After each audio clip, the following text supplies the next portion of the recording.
বাবা খগেন, কেমন আছো? তোমার ব্যবসা তো বেশ ভালোই চলছে। আমি ভাবতে পারিনি তুমি এত বড় চালাকি করো আমাদের সাথে। আরে বুড়িমা, তুমি দাঁড়িয়ে দাঁড়িয়ে কি দেখছো? আরে কখন এলে? অনেক কিছুই দেখলাম বাবা। গরিব কৃষকের ঘাম শুকাবার আগেই যে কত চালাকি চলে তা আজকে দেখলাম। আহা বুড়িমা, তুমি এসব বুঝবে না। এসব তো বাজারের নিয়ম। না হলে আমাদের সংসারটা কেমন করে চলবে তুমি বলো? সব বুঝি বাবা, তোমরা কৃষকদের কাছ থেকে নামমাত্র দামে সবজি কিনছো, আর সেই সবজি বাজারে নিয়ে গিয়ে দ্বিগুণ দামে বিক্রি করছো। গরিব মানুষ এক মুঠো সবজি কিনতে হিমশিম খাচ্ছে। এটা কেমন বাজারের নিয়ম? কৃষকদের অভাব আছে, তারা কম দামে বিক্রি করছে, আমি বেশি দামে বেচছি। এতে তোমার কিসের চিন্তা? তোমার তো আর রোজ রোজ সবজি কিনতে হয় না। তোরা বড় কঠিন হয়ে গেছিস বাবা। একটা সময় ছিল যখন গ্রামের মানুষ একে অপরের সুখে দুঃখে পাশে দাঁড়াতো। এখন শুধু টাকা টাকা। এখনকার বাজারে এসব আবেগ দিয়ে চলে না বুড়িমা। লাভ না করলে পরিবার চালাবো কি করে? এইসব কথা বলে আমার মাথা গরম করে না তো, তুমি বরং বাড়ি যাও। বুড়িমা, তুমি এসেছো? সেদিন নাকি তুমি মার সাথে দেখা করতে এসেছিলে, কিন্তু আমরা একটু কাজের জন্য বাড়ির বাইরে গেছিলাম। হ্যাঁ রে জবা, এসেছিলাম। তো শাশুড়ির শরীরটা খুব খারাপ, দেখে মনটা ভালো নেই। বুড়িমা, তুমি কেমন আছো বলো? তোমার নিজের শরীরটা ভালো তো? এই শীতে তোমার শ্বাসকষ্ট বাড়ে। আমার চিন্তা করিস না জবা, মোটামুটি চলে যাচ্ছে। তোদের এই অবস্থা দেখে যে আর থাকতে পারলাম না, তাই এলাম। শীতে কাজ নেই, মায়ের ওষুধের খরচ, পেট চালানোই দায়। কালকে তো কানের দুল জোড়া বিক্রি করে দিতে চাইলাম, কিন্তু তোমার ছেলে বিক্রি করতে দিল না। শোন, তোদের ভালোর জন্য সকাল সকাল চলে আসলাম একটা বুদ্ধি দিতে। এতে তোরা বেশ ভালোভাবেই সংসার চালাতে পারবি। আমরা জানি তুমি আমাদের ভালো চাও। কি বুদ্ধি বুড়িমা, বলো। আমি সেদিন বাজারে গিয়েছিলাম, সবজির যা দাম, কিন্তু কাল আমি খগেনকে দেখলাম গাঁয়ের কৃষকদের কাছ থেকে নামমাত্র দামে সবজি কিনতে। আমরা বাজারে 120 টাকায় বেগুন কিনি, অথচ খগেনে গাঁ থেকে ওই 30-40 টাকায় কিনছে। এ কি বলছো বুড়িমা? এত বড় চালাকি! মানুষের সাথে এত বড় বাটপারি করা ঠিক না। ঠিক বলছি রে মা, এই শীতে সবজির ব্যবসা খুব লাভজনক। তোরা যদি সেই কৃষকদের কাছ থেকে সবজি কিনে বাজারে বেচতে পারিস, তাহলে বেশ 2 পয়সা আসবে। আমি কালকেই আমার সোনার কানের দুল জোড়া বন্ধক রেখে আসবো, টাকা হলে আবার ছাড়িয়ে আনবো। শোন মা, খগেনরা তো অতিরিক্ত দাম চাইছে, কিন্তু তোরা যদি একটু কম দামে বিক্রি করিস, তোদের বিক্রিও বেশি হবে আর লাভও হবে। আর দেরি করিস না, কাজ শুরু করে দে। ওপরওয়ালা তোদের দিকে মুখ তুলে তাকাবেন। আসুন আসুন, সবাই এদিকে আসুন। মাসিমা আসুন, একদম টাটকা সবজি নিয়ে যান। কালকে রাতেই সব নিয়ে এসেছি গাঁ থেকে, বেগুন, ফুলকপি, বাঁধাকপি সব টাটকা।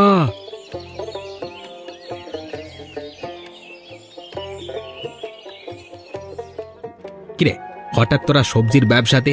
কিন্তু তোরা যে দামে বিক্রি করছিস এতে আমাদের ক্ষতি হচ্ছে তো। আমাদের দোকানের কেউ যাচ্ছে না। শোনো খগেনদা, আমাদের এত দামে বিক্রি করার কোনো প্রয়োজন নেই। আমাদের সামান্য কিছু লাভ হলেই হলো। সামান্য লাভ? সামান্য লাভ দিয়ে সংসার চলে? রন, কালকে এসে যদি দেখি তোরা এ দামে বেচছিস, তাহলে কিন্তু ভালো হবে না। বাজারের একটা নিয়ম আছে, সেটা মানতে হয়। নিয়মটা তো আপনারা তৈরি করেছেন খগেনদা। কৃষকদের কাছ থেকে কম দামে নিয়ে বাজারে দ্বিগুণ দামে বিক্রি করা, এটা কি কোনো ভালো নিয়ম? আমরা গরিব, কিন্তু এত বড় অন্যায় আমরা করতে পারি না। শোন জবা, এত সাধু সাজিস না। তোরা নতুন এসেছিস, বেশি বাড়াবাড়ি করিস না। এ বাজারে থাকতে হলে আমার কথা শুনতে হবে। না দাদা, আপনার এই অন্যায় আবদার আমরা শুনতে রাজি নই। আমাদের অল্প পরিমাণ লাভ হলেই হলো। আমার মুখে মুখে কথা বলার দাম তোদের একদিন দিতে হবে।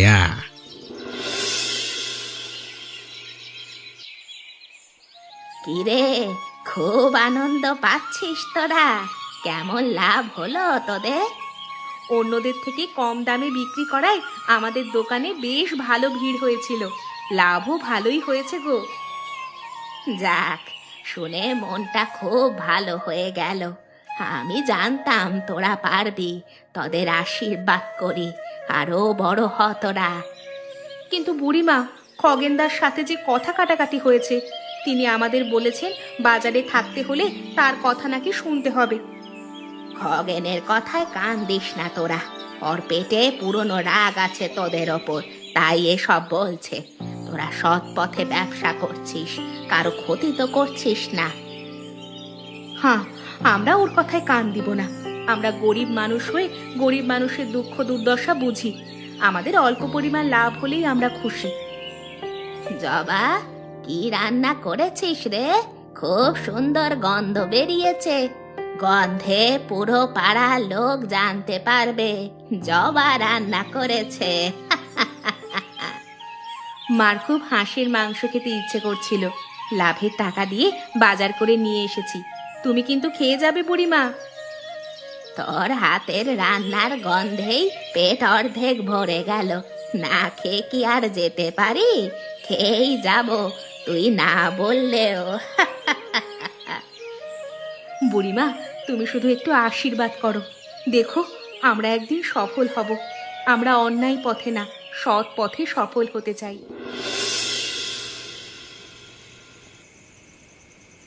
কি গো, তোমার মনটা খারাপ মনে হচ্ছে? কিছু হয়েছে কি? রাতেও ঠিক মতো কিছু খেলে না। শরীর খারাপ নয় গো, আমার মনটা খারাপ। আমার মুখের উপর আজ পর্যন্ত কেউ কথা বলবার সাহস দেখায় না, আর আজকে ওই রতন আর রতনের বউ আমার মুখের উপর কথা বলেছে। তুমি একজন প্রভাবশালী ব্যবসায়ী, তোমার মুখের ওপর কথা বলার সাহস ওদের হয় কি করে? হ্যাঁ, তাছাড়া শুনলাম ওরা নাকি কম দামে সবজি বিক্রি করছে। হ্যাঁ, কিন্তু লোকসান না করি তো কম দামে বেচছে, বেশ ভালোই লাভ করছে। এভাবেই চলতে থাকলে তো আমরা পথে বসবো। তুমি শান্ত হও, ওদের ব্যবসা দেখে রাগ না করে ওদের ক্ষতি করার কথা ভাবো। শক্তি দিয়ে নয়, বুদ্ধি দিয়ে কাজ করতে হবে। আর পুরনো প্রতিশোধ নেওয়ারও এটাই সুযোগ। কিন্তু কিভাবে? সব সময় রতন আমার ক্ষতি করবার চেষ্টা করে। আগের বারের কথা ভুলিনি আমি গিন্নি, তুমি কিছু একটা করো। এত চাপ নিচ্ছ কেন গো? আমি আছি তো, আমি সব সামলিয়ে নিব। একটা কথা মনে রেখো, বাজারে কিন্তু খারাপ জিনিস সস্তায় বিক্রি হয়। বলে না, সস্তার 3 অবস্থা। বাহ, খুব দারুণ বুদ্ধি। এই না হলো আমার গিন্নি, বুদ্ধিটা আমি কালকেই কাজে লাগাবো। কাল সকাল থেকেই বাজারে রটিয়ে দাও। এত সস্তা দামে ভালো সবজি পাওয়া যায় না। ওরা গাঁ থেকে সব পচে যাওয়া মাল এনে রং মাখিয়ে বিক্রি করছে। ওই সবজি খেলে পেটের অসুখ হবে। তোর জন্যই আমার মনটা আবার শান্ত হলো। কালকে সকাল থেকেই এই কাজ শুরু করতে হবে। রতনের সবজি ব্যবসা আমি লাটে তুলে ছাড়বো। নিতাই বাবু, আরে আসুন আসুন, বেশ টাটকা সবজি নিয়ে এসেছি। এমন সবজি আপনি পুরো বাজার জুড়ে পাবেন না। আরে খগেন, কেমন আছো? তোমার দোকান থেকে তো রোজই কিনি, কিন্তু দামটা বেশি মনে হচ্ছে। শুনুন বাবু, আমি খারাপ জিনিস বিক্রি করি না, টাটকা ভেজাল মুক্ত সবজি তো, তাই দামটা একটু বেশি। দাম তো সব সময় বেশি থাকে, কিন্তু আজকে শুনলাম রতন আর জবা নাকি তোমাদের থেকে অনেক কম দামে সবজি বিক্রি করছে। ওদের নাকি খুব ভিড়। ভিড় তো হবেই বাবু, এত কম দামে ভালো জিনিস পাওয়া যায় না নিতাই বাবু। ওরা গাঁ থেকে পচা সবজি এনে রং মেখে বিক্রি করছে। ও সব খেলে পেটে অসুখ বাঁধবে। গরিব মানুষ সস্তায় পাচ্ছে, তাই ওরা কিছু যাচাই বাছাই না করে কিনছে। তাই নাকি? রতনের মতো সহজ সরল ছেলে এমন কাজ করবে? আমি তো বিশ্বাস করতে পারছি না। খগেন, তুমি কি নিশ্চিত হয়ে বলছো? একদম নিশ্চিত। আপনার যদি বিশ্বাস না হয়, আপনি ওর দোকান থেকে একটা বেগুন কিনে দেখুন। এত সস্তায় ভালো সবজি দিলে আমাদের মতো ব্যবসায়ীরা কি খেয়ে বাঁচবে? সস্তার 3 অবস্থা বুঝলেন তো নিতাই বাবু? ঠিক আছে খগেন, আমি আর ওর দোকান থেকে কিছু নেব না। জেনে শুনে সব পচা খাবার খেয়ে শরীরের ক্ষতি করতে পারি না। দাও দাও, আমাকে তোমার টাটকা সবজি দাও। আজকে আপনি শিক্ষিত আর বুদ্ধিমান বলে সহজেই সবকিছু বুঝে গেলেন। এই নিন বাবু টাটকা সবজি, দাম বেশি কিন্তু শরীরে ক্ষতি করবে না।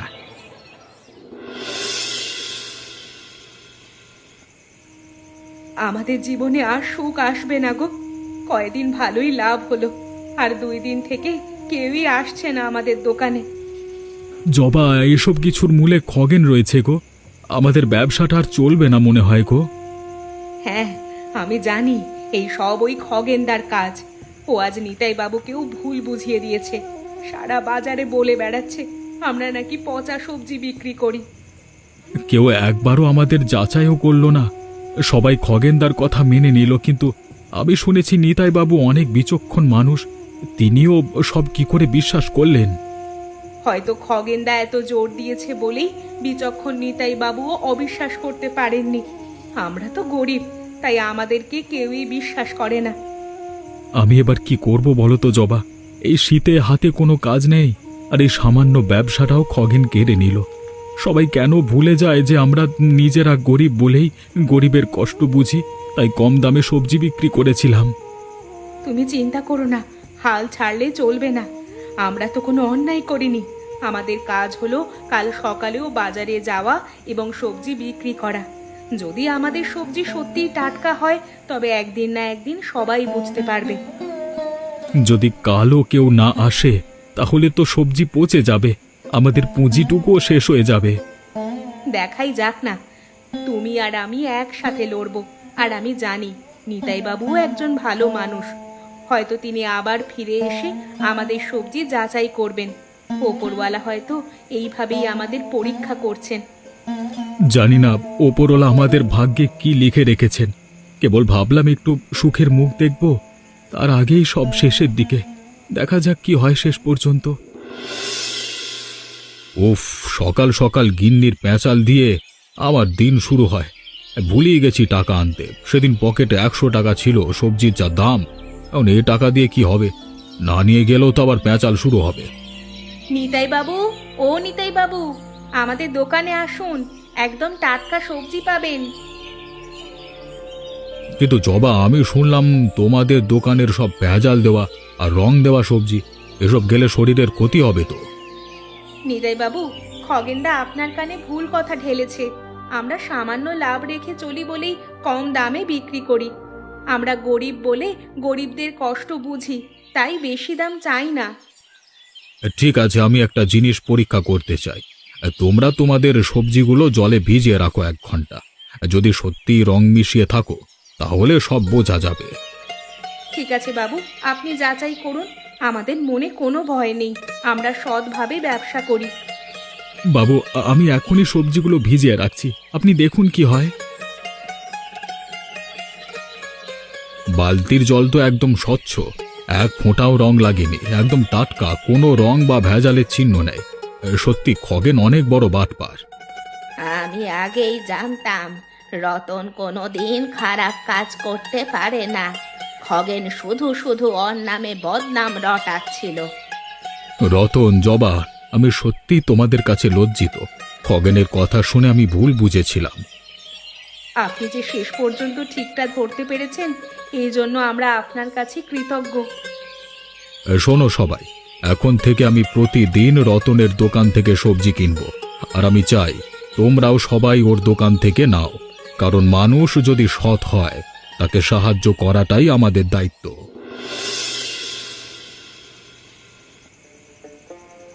দেখেছো গো, সত্যের জয় হলো। সৎ পথে থাকলে কোনো বিপদ আসে না। হ্যাঁ জবা, নিতাই বাবু এসে আমাদের রক্ষা করলেন। তিনি সত্যিই ভালো মানুষ। কিন্তু দরজাটা কে যেন ধাক্কা দিল মনে হচ্ছে।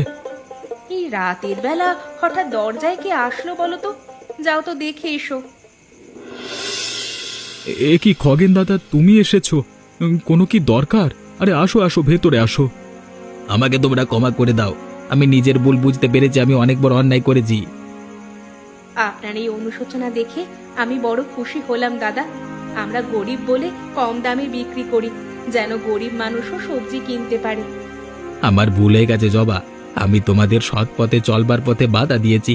আজকে বাজারে আমার কোনো বিক্রি বাটা হয়নি, সবাই আমাকে খারাপ চোখে দেখছে। আমি তোমাদের কাছে হারিনি গো, আমি আমার বিবেকের কাছে হেরে গেছি। দাদা, আমরা পুরনো কথা ভুলে যেতে চাই। আপনি ভুল বুঝতে পেরেছেন, এটাই যথেষ্ট। আপনারা সুস্থভাবে ব্যবসা করুন, আমরাও করি। বাজারে সবাইকে নিয়েই চলতে হবে। ধন্যবাদ রতন, ধন্যবাদ জবা, তোরা সত্যি অনেক ভালো মনের মানুষ। আমি এখন থেকে সৎ পথে চলবো, আর তোদের সাথে কোনো দিনও আর কোনো খারাপ ব্যবহার করব না। দেখো রতন, ভালো মানুষের পাশে ওপরওয়ালাও থাকেন। মাকে গিয়ে এখনই ভালো খবরটা দেওয়া যাক। চলো চলো, আজকে রাতের খাবার আমরা শান্তিতে খাবো। আমাদের ব্যবসায় ভালোই লাভ হচ্ছে, কি বলো গো? ভাগ্যিস বুড়িমা আমাদের এত সুন্দর একটা বুদ্ধি দিয়েছিল। হ্যাঁ জবা, বুড়িমা শুধু বুদ্ধি দেয়নি, আমাদের সৎ পথে চলতে সাহসও জুগিয়েছেন। এখন বাজারে লোকও বুঝেছে যে আমরা ভালো সবজি বিক্রি করি। দেখছো না, বাজারে এখন আমাদের দোকানের সামনে বেশি ভিড়।